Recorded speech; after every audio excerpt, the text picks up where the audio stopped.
La fe cristiana no es una teoría ni una ideología. La fe cristiana es el camino para conocer y amar a una persona que vive, a Jesucristo.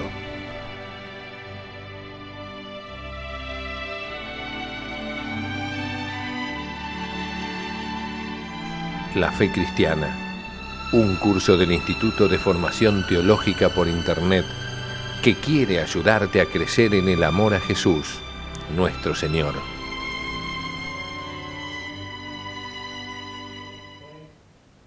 En nombre del Padre, del Hijo y del Espíritu Santo. Amén. Nuevamente juntos, queridos amigos, en nuestro curso de la fe cristiana.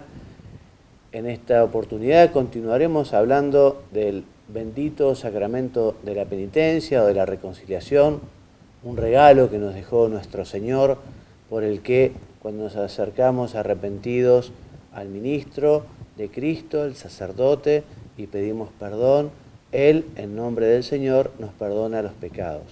Gracias, Jesús, por este regalo maravilloso. Ayúdanos a aprovecharlo mejor, ayúdanos también a superar la vergüenza que siempre supone acercarse a confesar. A todos nos cuesta un poco. Saben que el demonio nos saca la vergüenza para ofender a Dios, pero después nos la devuelve multiplicada para que no nos animemos a acercarnos a confesar, ¿no? Pero la experiencia indica que siempre que nos acercamos, nos comprenden, nos ayudan, nos absuelven, ¿no? Y después tenemos con la alegría de saber que fuimos perdonados. Hoy entonces vamos a comenzar hablando de los actos del ministro del sacramento. Como sabemos, fue Jesucristo quien confirió a los apóstoles y por lo tanto a sus sucesores, los obispos, la capacidad de perdonar los pecados. También quienes ayudan a los obispos, esto es los presbíteros, los sacerdotes, también tienen esa capacidad de, en nombre de Cristo, absolver, perdonar los pecados. Ellos ejercen el poder de perdonar los pecados en nombre del Padre y del Hijo y del Espíritu Santo, porque solo Dios es quien puede perdonar. ¿Se acuerdan ustedes en el Evangelio que algunos decían, pero ¿quién es este que perdona los pecados? Y solo Dios puede perdonar los pecados. En efecto, solo Dios puede perdonar los pecados. Por eso los perdonaba Jesucristo y por eso los perdona el sacerdote in nomine Christi, en el nombre de Cristo, en la persona de Cristo.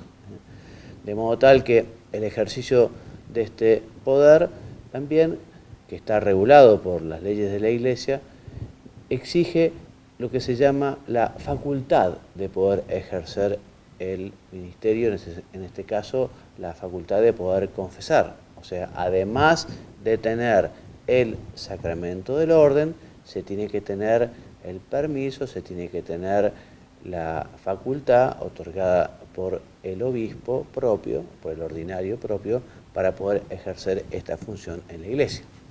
Dice el Catecismo en su número 1465, un texto precioso.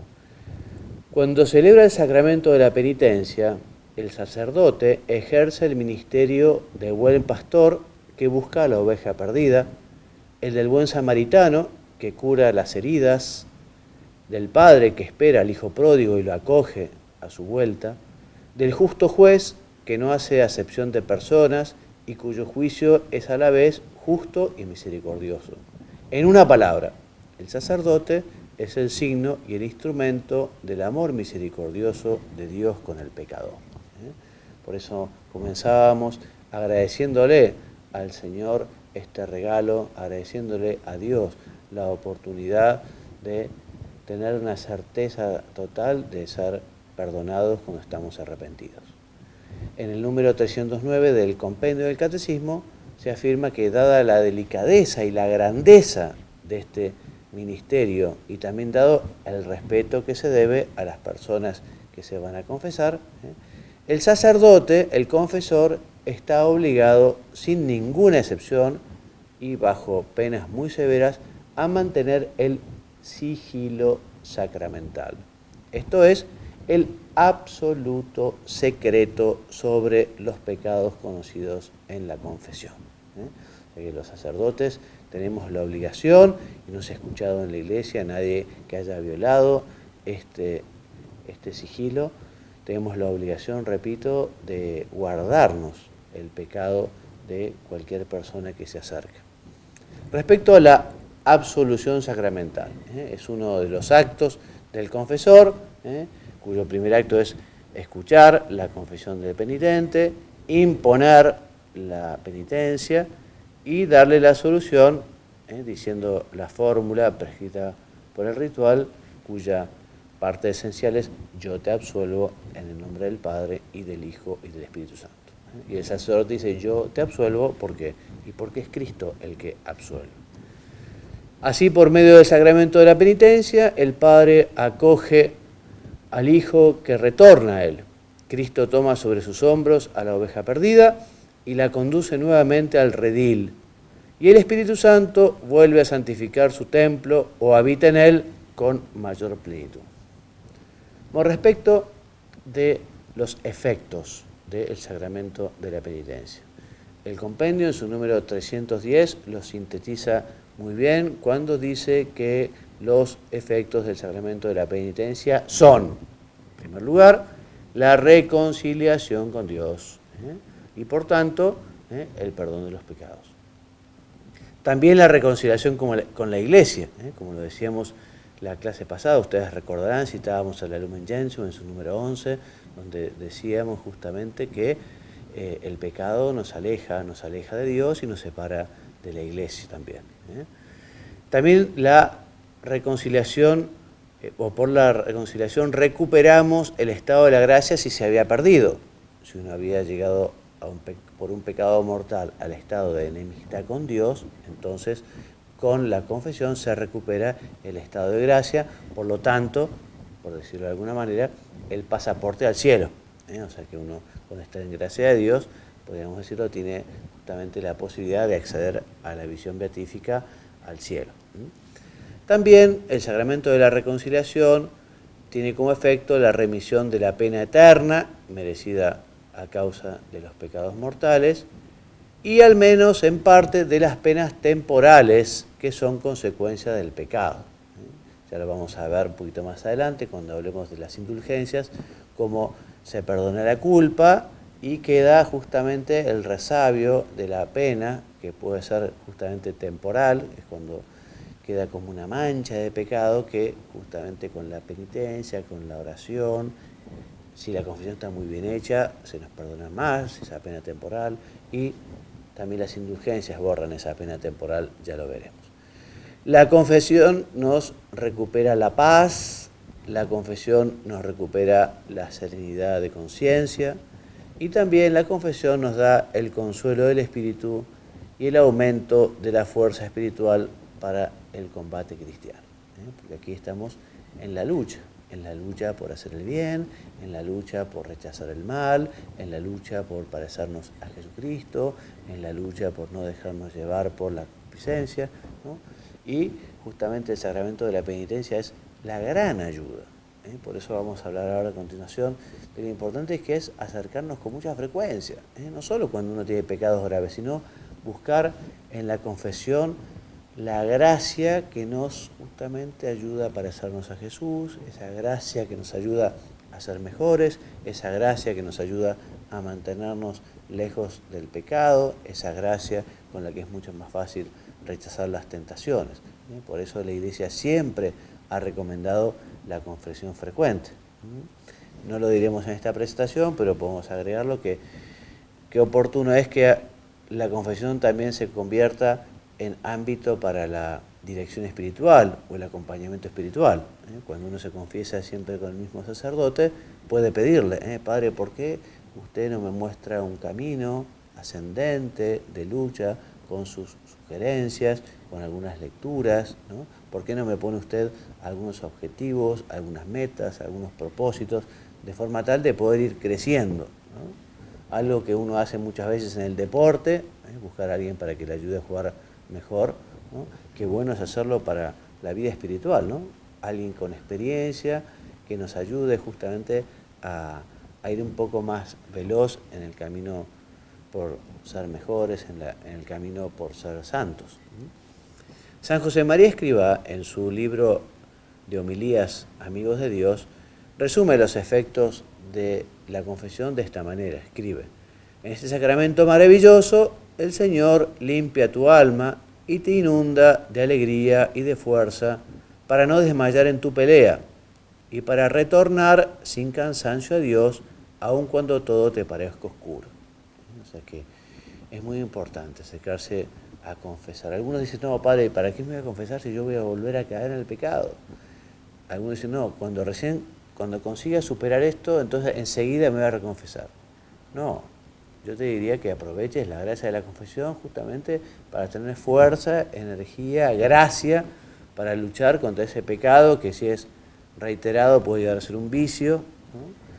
No pensar que uno, bueno, primero resuelvo y después me confieso. No, lo vas a resolver justamente con la ayuda de Dios, con la oración, con la penitencia, con el sacramento de la reconciliación.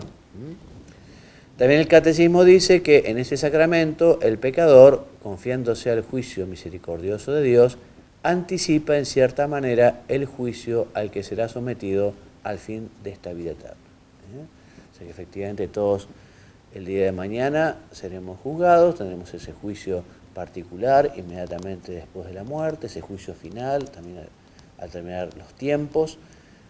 No habrá ninguna sorpresa si nosotros hemos acudido con frecuencia al examen de conciencia y a la confesión.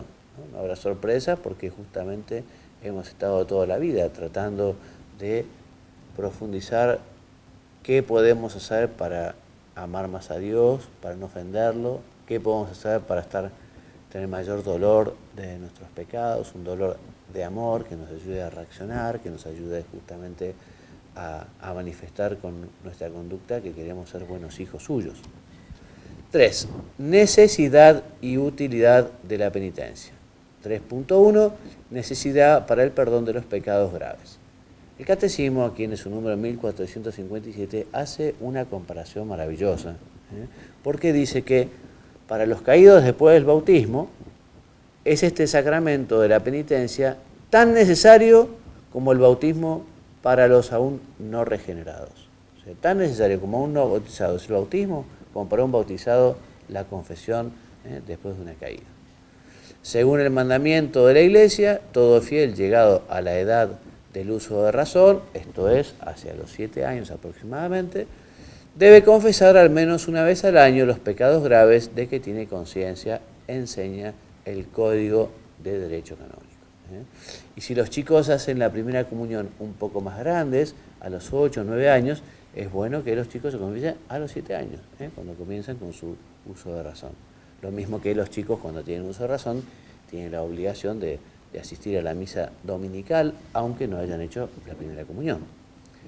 Dice el Catecismo en su número 1457, quien tenga conciencia de hallarse en pecado grave, que no comulgue el cuerpo del Señor sin antes acudir a la confesión sacramental, a no ser que concurra un motivo grave y no haya posibilidad de confesarse, y en este caso tenga presente que está obligado a hacer un acto de contrición perfecta que incluye el propósito de confesarse cuanto antes, dice el Código de Derecho Canónico.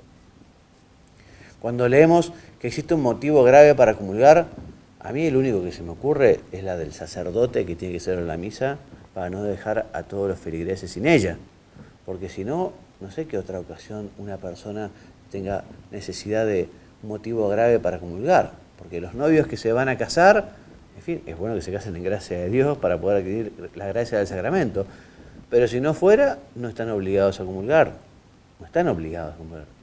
O sea que obligación es difícil, por eso cada vez que uno ofende a Dios de un modo grave, por muy contrito que esté, por mucha, digamos, contrición perfecta, uno no comulga sin antes confesarse. ¿Siempre hay que confesarse antes de comulgar? No. Siempre hay que confesarse si uno tiene un pecado grave. Si uno no tiene un pecado grave, lo digo porque a veces algunas personas le han enseñado, no, yo solo puedo comulgar cuando me confieso. No. Vos tenés que confesarte cuando hay un pecado grave, pero si no tenés ningún pecado grave, podés comulgar tranquilamente, aunque no te hayas confesado. 3.2, utilidad de la confesión frecuente, lo que les decía. Enseña el catecismo. Sin ser estrictamente necesaria la confesión de los pecados veniales, sin embargo, se recomienda vivamente por la Iglesia la confesión, ¿no?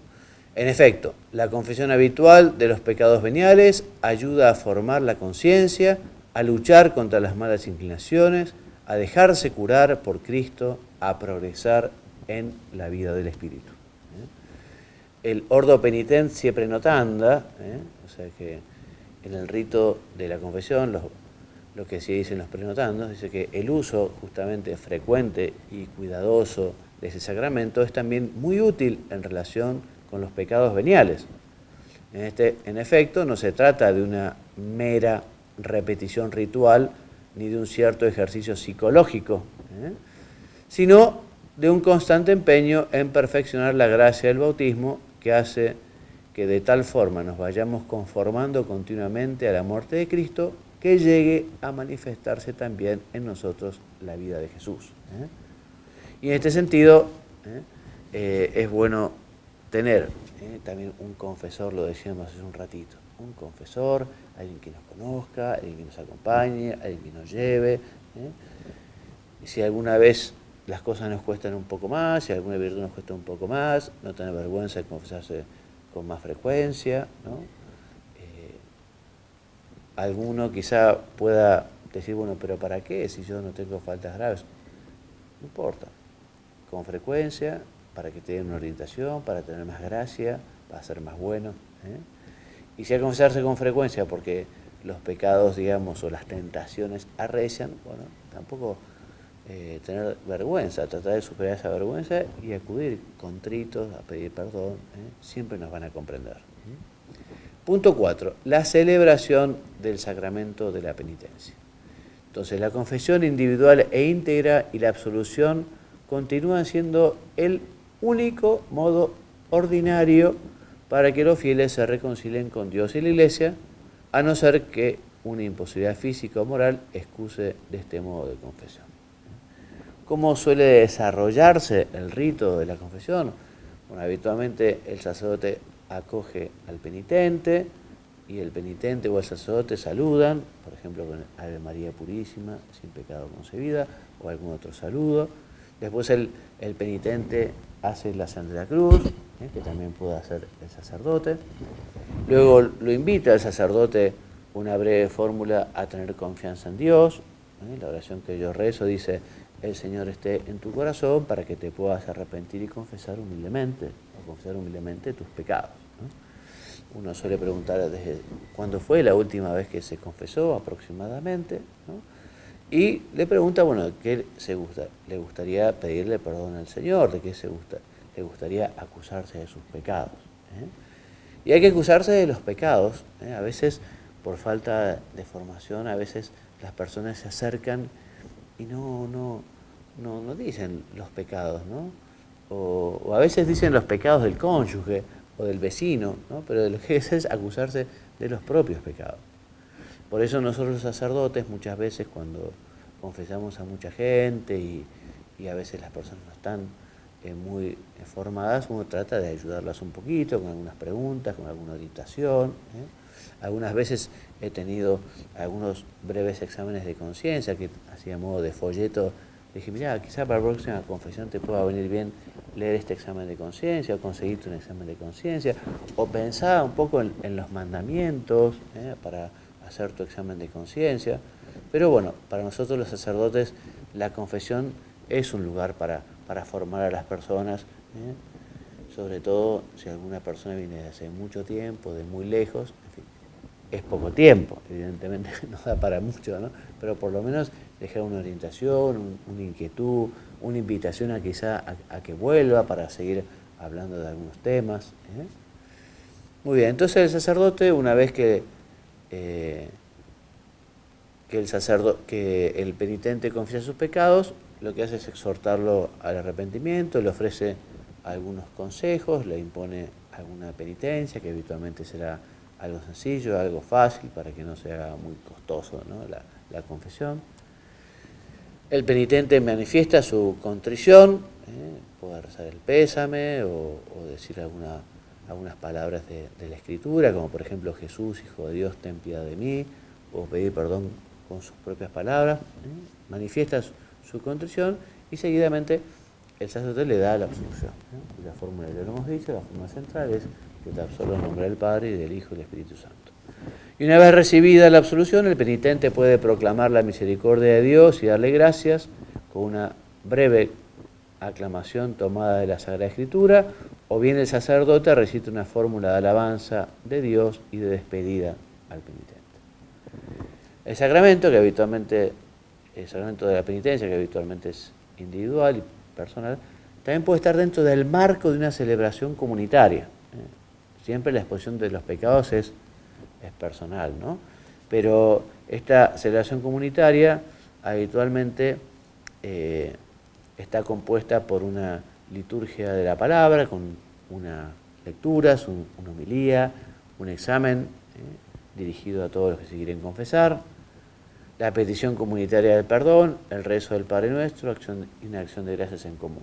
A veces en las parroquias es muy bueno, sobre todo pensando, por ejemplo, en la Cuaresma, ¿no? Preparación para la Semana Santa, o en el Adviento, preparación para la Navidad, en fin. Respecto de las normas sobre la sede para la confesión, son dadas por las respectivas conferencias episcopales en cada país y han de garantizar que esté situado esta sede de la confesión en lugar patente, donde pueda ver todo el mundo, que esté provisto de rejilla también para que lo pueda utilizar el fiel y el confesor que lo desee. Así lo dice Juan Pablo II en su motu propio Misericordia Dei. Y el código, a su vez, afirma que, salvo por justa causa, no han de oírse confesiones fuera del confesionario. Les decía, les hablaría también de las indulgencias. Y les decía que efectivamente cuando se nos perdona la culpa, ¿no? Y la pena eterna si la culpa era grave. Pero suele quedar una llamada pena temporal, que es como una reliquia que deja el pecado, como unas manchas que deja el pecado, que uno tiene que terminar de purificar, de limpiar. Si uno muere con esos pecados veniales o esas reliquias de pecado, pasará por el purgatorio, porque al cielo no entra nada que no esté perfectamente limpio y purificado. Pero también aquí en la tierra nosotros podemos terminar de purificar esa reliquia de los pecados. Evidentemente, cuanto mejor preparados estemos en la confesión, cuanto mejor sea nuestro dolor, cuanto más perfecto sea nuestro dolor y nuestra condición, más se nos borrará esa pena temporal. Borra también esa reliquia del pecado la oración, el sacrificio, las buenas obras y también las indulgencias que son justamente la remisión de la pena temporal debida por nuestros pecados. Dice el Catecismo en su número 1471, la indulgencia es la remisión ante Dios de la pena temporal por los pecados, ya perdonados en cuanto a la culpa. Se ha perdonado la culpa y queda una pena temporal. Que un fiel, dispuesto y cumpliendo determinadas condiciones, sigue por mediación de la Iglesia, la cual, como administradora de la redención, distribuye y aplica con autoridad el tesoro de las satisfacciones de Cristo y de los santos. Y las indulgencias se encuentran vinculadas a una acción buena. Son como algunas acciones que tienen como un premio, que es la indulgencia. Por ejemplo, quien hace un curso de retiro de 3 días tiene una indulgencia plenaria. Ya veremos que las indulgencias puede ser parcial o total, según nos remitan, nos quiten todo o parte de la pena temporal, ¿no? Rezar, por ejemplo, hacer media hora de oración frente al Santísimo Sacramento tiene una indulgencia plenaria. El rezar el rosario en familia tiene una indulgencia plenaria. Y hay un montón de acciones buenas que tienen indulgencia plenaria. Asistir al cementerio el Día de los Fieles Difuntos. Todas estas están en un ordo indulgentiarum, en un rito, un orden, una regla sobre las indulgencias que fue redactado, proclamado, establecido por el Papa Pablo VI. De todas maneras, si ustedes buscan en internet, por ejemplo, cuáles son las acciones premiadas con indulgencias, lo van a encontrar. Entonces, la indulgencia, repito, es parcial o plenaria según libere de la pena temporal debida por los pecados en parte o totalmente. Todo fiel puede lucrar para sí mismo o aplicar por los difuntos, a manera de sufragio, tanto las indulgencias plenarias como las parciales. O sea que las podemos aplicar para nosotros y las podemos aplicar por los difuntos. Y además hay otros requisitos también, además de realizar la acción que tiene esta indulgencia, que son 3 condiciones. Son la confesión sacramental dentro del mes, más o menos, la comunión eucarística, la oración y la oración por las intenciones del Papa. Se requiere además que se excluya todo afecto al pecado, incluso venial. Si falta esta completa disposición y no se cumplen las condiciones arriba indicadas, la indulgencia será solamente parcial. Muy bien, bueno, hasta aquí entonces nuestro curso de hoy, a modo de bibliografía, el Catecismo, los números 1422 a 1484, el Ordo Penitencia Prenotanda, de Juan Pablo II, la Exhortación Reconciliatio y Penitencia, y de Pablo VI, la Indulgentiarum Doctrina del año 1967. Bueno, será hasta el próximo programa. Me despido enviándoles la bendición. Dios los bendiga y los hagamos santos. Amén.